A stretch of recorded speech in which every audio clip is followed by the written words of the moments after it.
Bismillahirrahmanirrahim. Inna alhamdulillah. Wassalatu wassalamu ala rasulillah wa ala alihi wa sahbihi ajma'in. Okay, so let's get into it. There is one thing that bothers me being a member of Ahlus Sunnah wal Jama'ah. I follow the Maliki Madhab. I also follow the Ash'ari Madhab and Aqidah. So let's not get it twisted for all the people on YouTube and Facebook and wherever you're coming from in the internet world. Let's not get it twisted. I'm not one of those individuals that's going to hide, what they and Mr. and brother Uthman Farooq's words, banging. I'm not going to hide what I'm banging. He a West Coast dude. So yeah. I'm not gonna hide what I'm banging. So we're gonna be very clear, very intentional with this type of material. I've been I've been wanting to get into some reactions to a lot of stuff that he says, and I hope, inshallah ta'ala, he might see this video and not be offended. He has a big following, an entirely huge following, and I would hope that he would make tawbah, not out of ego. I hope he would make tawbah to Allah subhanahu wa ta'ala and follow. He's closest to the Salafi people are closest to the Hanbali madhab. I would hope that he would reach out to people like Sheikh Yusuf Sadiq in Egypt and make the conversion to being an Hanbali. But I'm kind of scared that people like this that have the big internet personalities, they get paid off of the controversies, and the Salafi Minhaj basically runs the mass media as far as Islam. So that's what my efforts, my little measly efforts are, is to try to correct and right some of the stuff that's being said.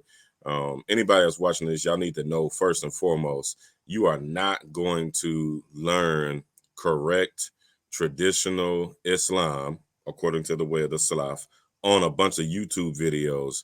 Number one, they're not as detailed as Suhbah would be, and number two, or that's companionship with a sheikh or somebody of knowledge. And number two, now they broke all this stuff down into YouTube shorts. So now we got people that's building their deen off of YouTube shorts, Instagram shorts, and YouTube videos, an hour and a half, 2 hour video. It ain't really gonna happen like that. These types of videos will point you in the right direction, and it might teach you like one thing that you need to learn. But sooner or later, you're gonna have to put the rubber to the road and find you a sheikh or find you somebody knowledgeable to get up under and actually learn. These guys kind of did that. There's remnants of them sitting with qualified teachers in their journey and knowledge. But the biggest problem is uh, uh, being an imam from Ahlus Sunnah wal Jama'ah, an imam in one of the four madhahib or one of the three madhahib of Aqidah. Ain't a lot of money in that. these guys are getting millions of views off controversy. So that's what I'm going to try to combat a little bit. So this video reaction is basically we're going to put the Ahlus Sunnah wal Jama'ah spin on what he is saying. So the topic is making Takleed. This is a huge debate. Now, it's not even a debate amongst Ahlus Sunnah wal Jama'ah. The Salafi Minhaj people don't like it. They don't like it because it goes against their doctrine. it goes against their denomination of Islam.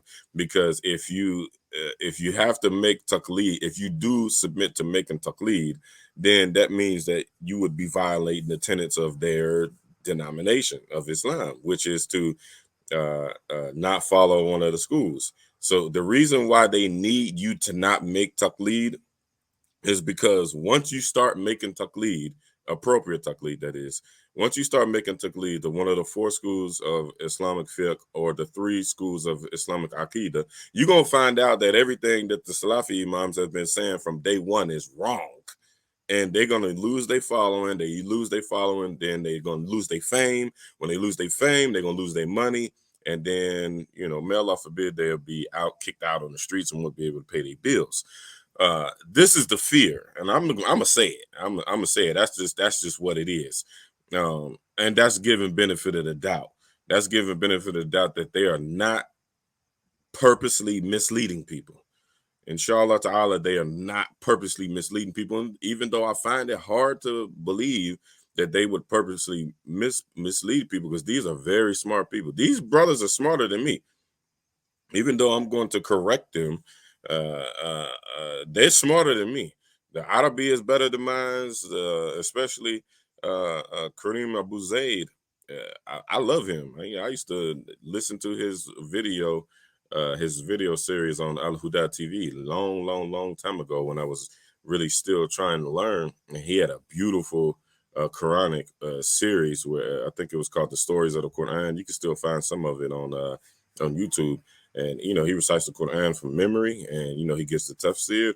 It was beautiful. I loved it. It was very inspiring. But when I was in prison. So when I came home from prison and found out he was a Wahhabi, broke my heart. So I've been talking long enough. Let's get into this video and let's get the true live reaction via Ahlus Sunnah wal Jama'ah.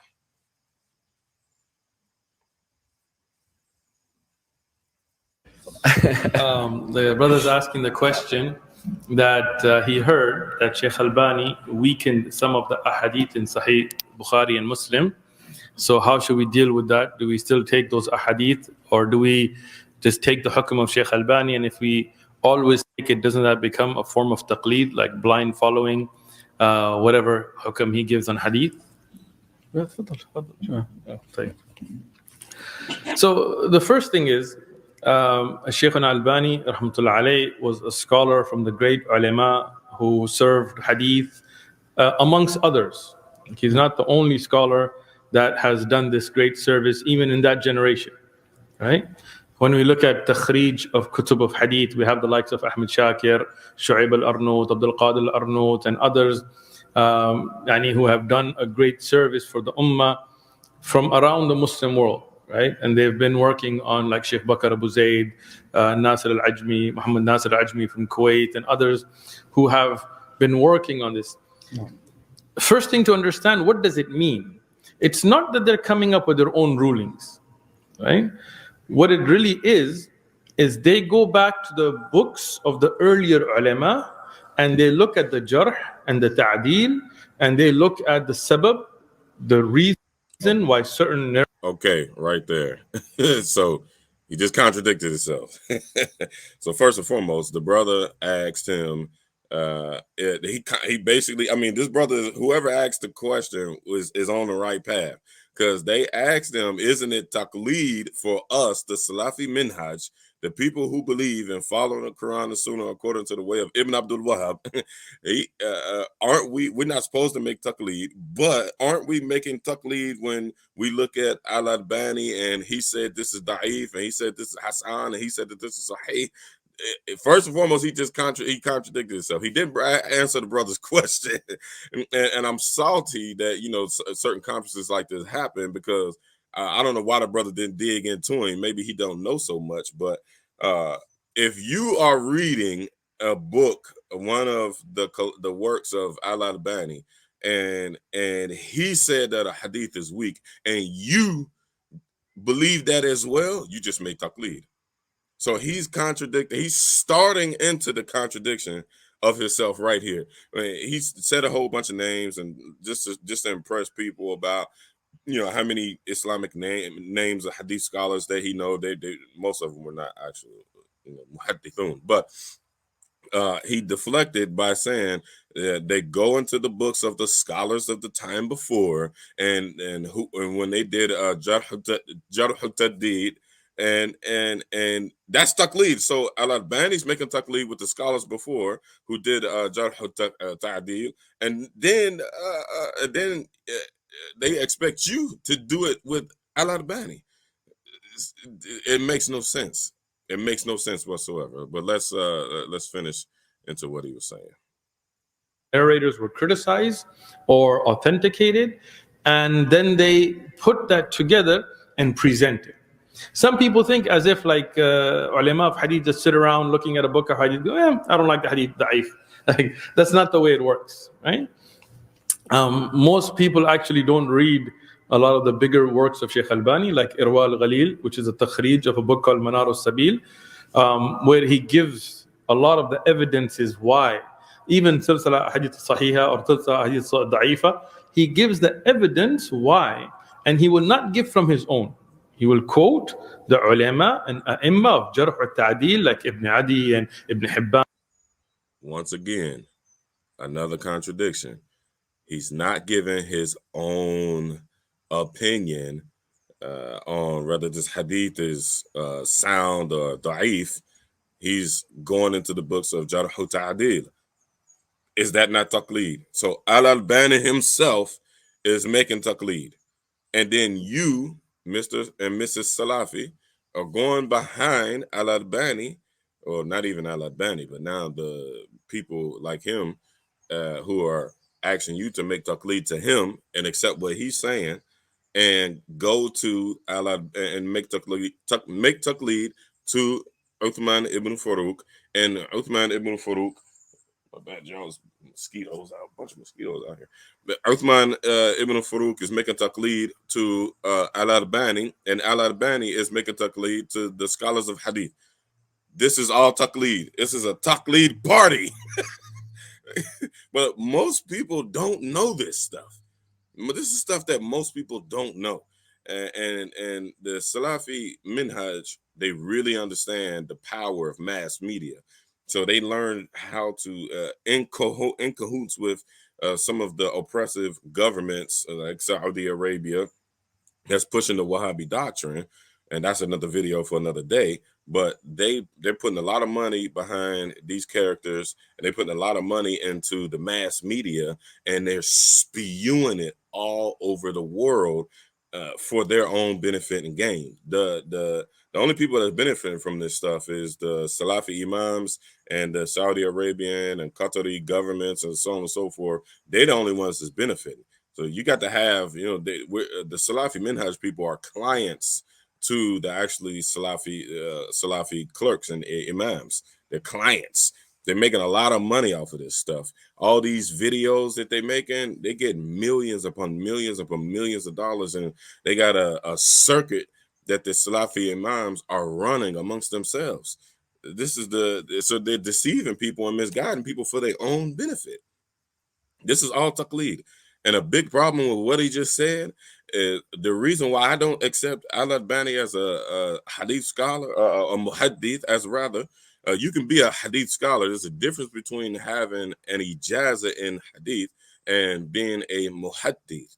And just quickly, we're not going to go off into that, but a muhaddith is a person who learns the sciences, the usul al-hadith, and he sat with another muhaddith, and somebody can give you a raw narration, a raw sanad, and a raw matan, and you yourself would be able to grade the sanad and the matan. That's a muhaddith. Al-Albani didn't do that.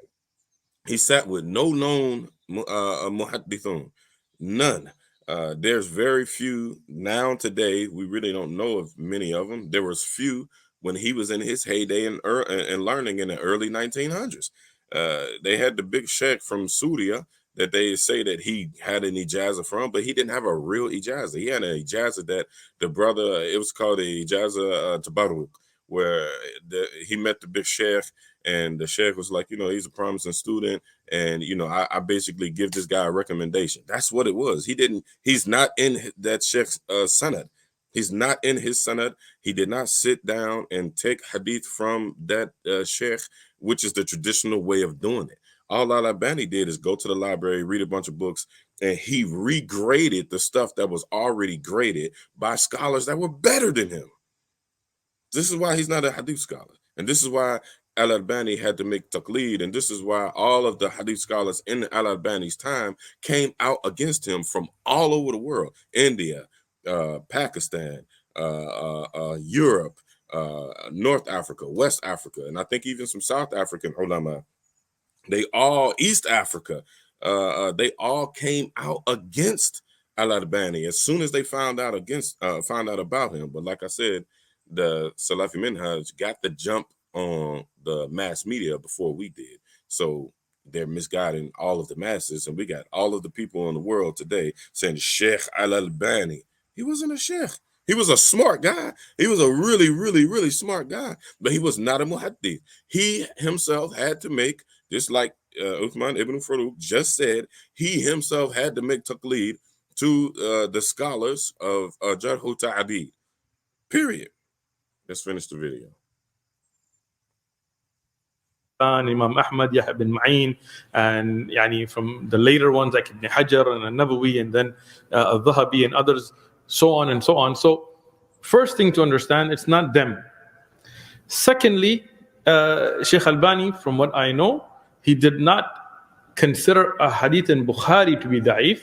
Rather, he put forth some of the criticism of some of the narrators. Imam al-Bukhari, he has a style, and when I studied the Sahih Imam al-Bukhari with Sheikh Aminullah in Pakistan, he did a very beautiful, where he did Tarajim al-Abwab, he explained the titles, and he explained the tartib. Imam Bukhari sometimes will bring the same hadith throughout his book, not in the Mukhtasar, but in the whole Jami'. And the first time he brings it, he will bring it with like the impeccable sanad. And then later on, he will repeat the same hadith, but sometimes with asanid. Now he's just jibber jabbing a bunch of information. If any students of knowledge that have read Bukhari or have learned anything about Bukhari knows this fact of what he's saying. It has nothing to do with whether we should make Takleed to Al-Albani if we're not all supposed to be making Takleed. This has nothing to do with that. Or rather, Bukhari used a weak hadith to strengthen the position of a particular fiqhi or aqidah position, and it was a weak hadith, and they used it to strengthen the position. This is something that all of the muhaddithun used to do. This is common knowledge in the circles of knowledge. This is commonly known knowledge in the circles of knowledge. He's just rambling at this point. This has nothing to do with what the questioner asked. The brother said, are we not making Taqleed to Al-Albani, and we're not supposed to be doing Taqleed? Narrator that there is jarhan, but because that's secondly brought, it's obviously there's. I mean, this is something that takes a lot of time. I studied al-Bukhari, just the Bukhari by itself, with 3 different shuyukh, and Sheikh Aminullah, he benefited a lot with going, and Sheikh Ghulamullah Rahmati, about going with each rawi and narrators. So this is all a big academic discussion. Okay, generally, every hadith in al-Bukhari and Muslim is sahih. It's acceptable, and we take that. Khalas. Past that, and you take that. So is that not Taqleed? You're making Taqleed to Bukhari. You said generally every hadith in Bukhari, we accept that. That is Taqleed. Guarantee you 100%. Uthman Ibn Farooq did not go through all 2,900 something odd, however many hadith it is inside of Bukhari. He did not take the raw sanad. He did not take the raw matan and grade them himself. First and foremost, that is Bukhari's collection. I forget. I think Bukhari was known to. Don't quote me on this, y'all, but I think he knew of like 100,000 Sahih hadith, and he chose that 9,000 something with repetition in Bukhari. That's a muhaddith, because he went and sat with different muhaddithun, and he collected the raw asanid, and he collected the raw mutun, and he said, out of all of this 300,000 ahadith that I have, that I learned, here are the best of the best. Uthman Ibn Farooq never did that. Karim Abu Zayd never did that. Al-Albani never did that. Bin Baz never did that. Uthaymin never did that. Ibn Abdul Wahhab never did that. So how do these guys feel haughty to have an opinion in Islam, to have an opinion about hadith? How? there must be two different Islams, because in the Islam that I practice, the Ahlul Sunnah wal Jama'ah, that's not how it goes. And if anybody becomes a serious student of knowledge, you will learn this. You're not a muhaddith. If you go and get Bukhari's work, that's Bukhari's work. But Uthman Ibn Farooq just said, that's Bukhari's work. That's not your work. That's Bukhari's work. Bukhari already done stamped and certified this. Now you got to learn how to beat him out. You got to come, in order for you to have an opinion about what Bukhari did, Mr. Al-Albani, Mr. Ibn Farooq, Mr. Karim Abu Zayd, in order for you to have an opinion about that, you got to first be able to get the scholars of your time to agree that your usul trumps Bukhari and trumps Muslim. You got to first do that. And I guarantee you, we will never see that day. So y'all don't be fooled by all these fancy words that he throws out, and other Salafi imams. They throw out all these fancy words. The Arabic is very, very beautiful. The Prophet ﷺ spoke about that. He said that, their recitation, I'm paraphrasing, I shouldn't be doing so, but for the sake of brevity in the video, the Prophet ﷺ said, that basically he said that their fasting, their Quran recitation, and their praying will make you jealous of your own. They make you jealous of your own. And I am making an inference here, because there is some very similar qualities, exact qualities of who the Prophet ﷺ was talking about in that hadith and these people who call themselves the Salafi Minhaj. So don't be fooled, y'all. We're going to wrap this up here pretty soon. We are not taking the hukm of any alim taqleedan in hadith. If you don't know, as an am person, go to the people of knowledge and ask them, and they will tell you. But in the science of hadith, we look at the sabab of jarh wa ta'deel. If Sheikh Albani, rahmatullah alayh, makes a hadith he considered to be weak, we will review why. And if somebody else authenticates it, we will review why. And if Sheikh Albani, as a human being, made a mistake, then we ask Allah to give him the ajr for his effort and forgive him for his mistake. And if some other scholar was correct about it, then Allah give them double the ajr. We don't take anybody other than Nabi alayhi salatu salam to be infallible. Okay, so now he just went into straight, this is a tactic. And I really want to know if the Salafi, Wahhabi Salafi, Walafi people, like the imams, I really want to know, like, do they sit and have like secret meetings and learn these scripts and then come on TV and they take live questions and they have they have like a script that they stick to. They always say, "Oh, we only follow Quran and Sunnah according to the way of the Salaf. We don't make Taqleed of anybody, but we respect all of the madhabs. We don't just like you just seen him say. He's calling himself we Ahlul Sunnah don't take Taqleed with anybody, but Allah Subhanahu wa Taala said in the Quran, ask the people of knowledge, and they will give you the answer. My good brother, that is Taqleed. What is wrong with you?" Like first and foremost, the people they're teaching people the wrong definition as Taqleed. As soon as a new Muslim comes in, or you might be a little Egyptian Salafi kid, like one of Karim Abu Zayd's kids or whatever, may Allah subhanahu wa ta'ala preserve them and guide them to the haqq, they coming up in this stuff. And when they learn the word Taqleed, they learn it as a nasty word. Oh, don't do Taqleed. You're going to be like the Jews and the Christians, and you're going to go to hell if you do Taqleed. That is what they're teaching us that Taqleed is. That's what they're teaching us that a Muqallid is. Everybody is a Muqallid. Is the Muqallidun. If you are not on the level of Imam Abu Hanifa, Imam Malik, Imam Shafi'i, Imam Ahmad, if you're not on that level, then you have to make Taqleed. And these two guys ain't on that level. They're not even close to that level. They couldn't even hold the shoes of the four imams in class while they were teaching. Wallahi ta'ala. What are you talking about? You just literally contradict yourself in the same sentence. But they get this stuff off because we, the masses, do not know. And why don't we know? Is because we have been attacked with WMDs. We have been attacked with weapons of mass distraction. Instead of you sitting memorizing some fiqh lessons, instead of you memorizing some usul al-hadith, instead of you memorizing the Quran, you watching this video. You watching that video. We're watching YouTube shorts. We're watching Instagram shorts. We're watching TikTok shorts. That is a tactic. That is a tactic. Period.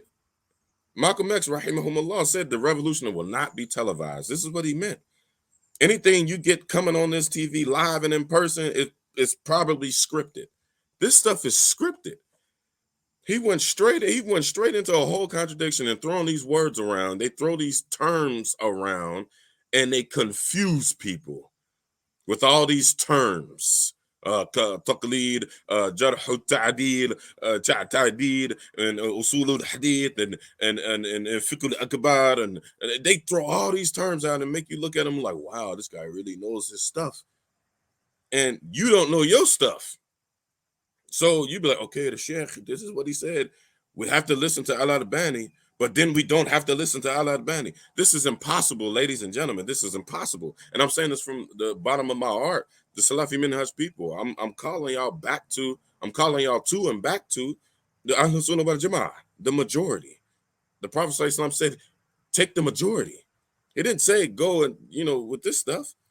How in the world can you not make taqleed, but you yourself are not a muhaddith? You yourself are not a faqih. You yourself is not a sheikh. You yourself is not an imam. It's impossible to become a good Muslim. Most of us are not going to be fuqaha. Most of us are not going to be muhaddithun. Most of us are not going to have any ijazat. Most of us are just going to be normal, everyday people, making our salah, doing our siyam, and paying our zakat. 99% of the people are just going to be doing that. So you mean to tell me that the Salafi Minhaj is telling the world that everybody must be a mujtahid, mutlaq, a scholar to the highest level? You can't go 99% of these Salafi Wahhabi people, the adherents, they don't even know who the Salafs are. They don't even know who, to let alone to even know that the four Imams were the leaders of the time of the Salaf. If you give them a hadith, a raw sanad, and a raw matan, 99% of them, 95.95% of them would not be able to look at the sanad and look at that hadith and be like, oh yeah, that's a sound hadith. We can follow that. We can apply that in fiqh, and we can apply that in aqidah. 98% of them, excuse me, I was wrong. 99% of them, excuse me, I was wrong again. 99% of them, 99% of percentage of us, of Ahlul Sunnah wal Jama'ah, can't do it. This is why you must make taqleed to a qualified imam. And the qualifications, we even have to learn what the qualifications are. That's another video for another day. But we're going to wrap this one up. I just wanted to give y'all a live reaction to this hot topic of to do taqleed, to not do taqleed. Please weigh in. Y'all let me know. I know y'all going to be in. I know the Wahhabis are going to be in the comments and calling me names. So I'm going to call myself names first. I'm an ignoramus. I'm a disgusting Ash'ari. I'm a fire worshiper, and I'm a Greek philosopher. Okay, so everybody that jumps in the comments and y'all say they've been calling me that since day one because I give them a hard time. So anybody that's been that jump in the comments and say that, I appreciate your support. Y'all jump in the comments, at least drop a assalamu alaikum. Share this video if y'all get the opportunity to, inshallah, so that we can kind of recreate this reverberation, the algorithm, and bring it back to Ahlul Sunnah wal Jama'ah. I'm gonna do my best to keep pumping out these types of videos. Follow us on Facebook, The True Aqidah of Salaf. Follow us on YouTube. Subscribe on YouTube, The True Aqidah of the Salaf. And I have my Instagram page, which I'm still kind of building right now. It's up under Brother Kabir. Also, my public Facebook page for Dawah and Tabligh is also up under Brother Kabir. Brother with an A, not ER. Brother Kabir. I love y'all for the sake of Allah. أقول قولي هذا وأستغفر الله لا إله إلا الله. السلام عليكم ورحمة الله وبركاته.